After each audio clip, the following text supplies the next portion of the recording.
साहेब काय कसं प्रचंड उत्साहात महाराष्ट्रामध्ये मतदानाची सुरुवात झालेली आहे. काही ठिकाणी तांत्रिक अडचणी असल्या तरी परंतु लोक सकाळी अगदी 7:30 वाजल्यापासून लाईन लावून मतदान करतायत. महायुतीच्या विरोधातला मॅन्डेट निश्चितपणे त्या ठिकाणी सर्वसामान्यांच्या मनामध्ये आहे आणि काँग्रेसला चांगलं यश महाराष्ट्रातल्या सगळ्या महानगरपालिकेमध्ये मिळेल. तर तुम्ही रात्री एक भावनिक साथ घातली, मी एकटा लढतोय मला साथ द्या. नाही, वस्तुस्थिती आहे ना, मी खरंच सांगितले की बाबा या कोल्हापूरमध्ये महाराष्ट्रामध्ये महायुती वेगवेगळी लढते, फक्त कोल्हापूरमध्ये ते एकत्र आलेले आहेत कोल्हापूरकरांच्या भीतीमुळं. आणि म्हणून आज एकटी लढाई या सत्तेच्या विरुद्ध प्रचंड पैशाची ताकद भाजप आणि महायुतीची त्या ठिकाणी आहे. दडपशाही आहे. म्हणजे काल तर आमच्याच कार्यकर्त्यांना अगदी अटक करण्यापर्यंत वेळ आली होती. मी स्वतः तिथे गेल्यावर सगळं थांबलं. म्हणजे शेवटच्या 24 तासात किमान आमच्या 5-25 कार्यकर्त्यांना उचलून न्यायचं हा प्रयत्न काल झाला, तो आम्ही हाणून पाडला. कारण की शेवटी लोकशाही आहे. मतदानाच्या आदल्या दिवशी अगदी उमेदवाराच्या नवऱ्याला सुद्धा त्या ठिकाणी नेण्याचा प्रयत्न झाला.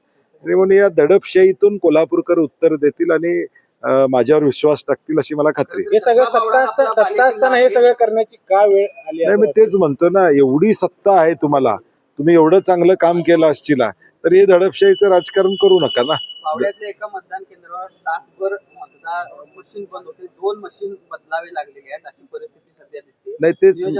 नाही तेच मी म्हणलं की काही तांत्रिक काही ठिकाणी अडचणी आलेल्या आहेत, परंतु त्याच्यामध्ये ताबडतोब प्रशासनानं त्याची दखल घेऊन त्याची सुरुवात केलेली आहे. हे होतंय, परंतु आता मतदान 5:30 हा महत्वाचा विषय आहे. त्याच्या आधी जास्तीत जास्त लोकांनी मतदान करावं असं माझं आव्हान असणार. नाही, सकाळपासून मी अगदी 6 वाजल्यापासून प्रत्येक भागातून रिपोर्ट घेतोय. टेबल आमचे टाकले गेलेले आहेत, बूथ आमचे टाकले गेलेले आहेत. कार्यकर्ते उत्साहात आहेत की एका बाजूला ही सगळे मंत्री, अगदी मुख्यमंत्री उपमुख्यमंत्री सुद्धा कोल्हापुरात आले. इथल्या स्थानिक नेत्यांच्यावर जनतेचा विश्वास नाही, त्यांनी येऊन विश्वास द्यावा. एवढी वेळ महायुतीवर त्या ठिकाणी आली तरी देखील या एकाएकी लढाईत कोल्हापूरकर निश्चितपणे माझ्या बरोबर आणि आमच्या बरोबर राहतील याची मला खात्री. एक प्रश्न उपस्थित केला होता व्हिडिओच्या माध्यमातून. मुख्यमंत्री सगळीकडे फिरत होते, एक वेगळ्या पद्धतीचा प्रचार. जे प्रश्न त्यांना विचारणं अपेक्षित होतं तसे प्रश्नच त्यांना विचारले गेले नाही, पत्रकार परिषद त्यांनी घेतलीच नाही. स्क्रिप्टेड इंटरव्ह्यूज त्यांचे झाले. त्यामुळे नेमका महाराष्ट्रातल्या तुम्ही वर्षभराचा पंचनामा जो पारदर्शकपणे त्यांच्या माध्यमातून झाला असता जर पत्रकार समोर असते, परंतु पत्रकारांच्यावर ते काय प्रश्न विचारतील गॅरंटी नसल्यामुळं स्क्रिप्टेड मुलाखती त्यांनी दिल्या महाराष्ट्रभर. नाही, मला वाटतं निवडणूक आयोगानं आज ईव्हीएम मशीन आणले जातात, त्याची पडताळणी केली जाते, राजकीय पक्षाचे कार्यकर्ते जातात. आता नव्यानं अगदी 48 तास आधी एखादी गोष्ट इंट्रोड्यूस करणं, त्याच्याबद्दल कारण नसताना संभ्रम अवस्था निर्माण करणं हे दुर्दैव आहे. कोल्हापूरच्या जयरंगनगर मध्ये अनेक ठिकाणी मतदारांचं मतदानच त्या ठिकाणी नाहीये. तो घोळ प्रचंड आहे. आम्ही तो निदर्शनास आणून दिला. अगदी अधिकाऱ्यांनी आपल्या सोयीची केंद्र असावीत, त्यामुळं ते एकाच ठिकाणी कशी आणता येईल हा प्रयत्न. आता मी इथलंच उदाहरण घ्या, मी राहतोय कुठं आणि माझं मतदान आहे कुठं.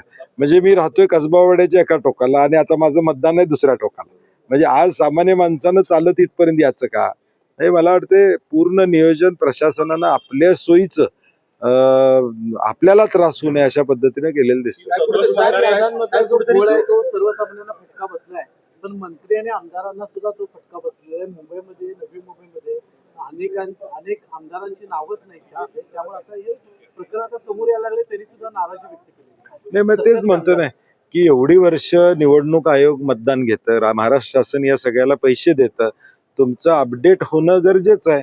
मला वाटतं आमदारांची नावं नसतील तर मग दुर्दैव आहे आमच्या लोकशाहीचं. मात्र जे हयात नाही त्यांची आहेत, खानविलकरांचं नाव कोल्हापुरात आहे, अजूनही नाव आहे.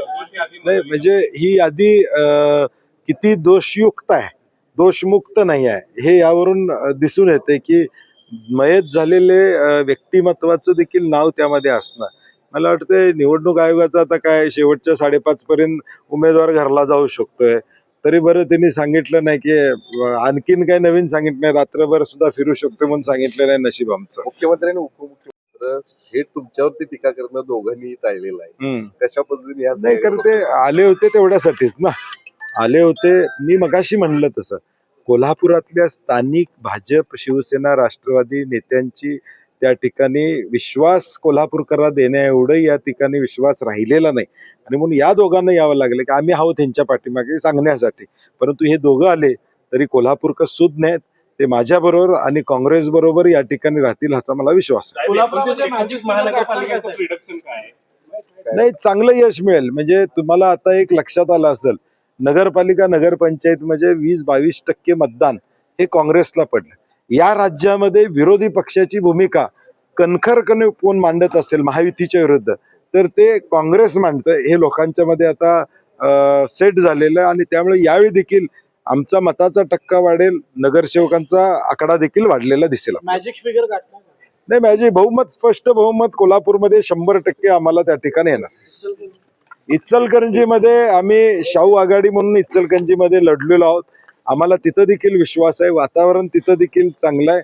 काल देखील रात्री मी 12-1 वाजेपर्यंत इचलकरंजीतल्या लोकांशी बोलत होतो, त्यांनाही कॉन्फिडन्स आहे, कारण की तिथं मूळ भाजप आणि नवीन भाजप यांच्यातला संघर्ष आहे. आता मूळ भाजप सतरंजा उचलते आणि नवीन भाजप खुर्चीवर बसलेला आहे, त्यामुळे आता त्याचाही उद्रेक आम्हाला इचलकरंजीमध्ये पाहायला मिळेल. असेच नवनवीन विषय ऐकण्यासाठी लाईक, सबस्क्राईब आणि बेल आयकॉनवरती क्लिक करा.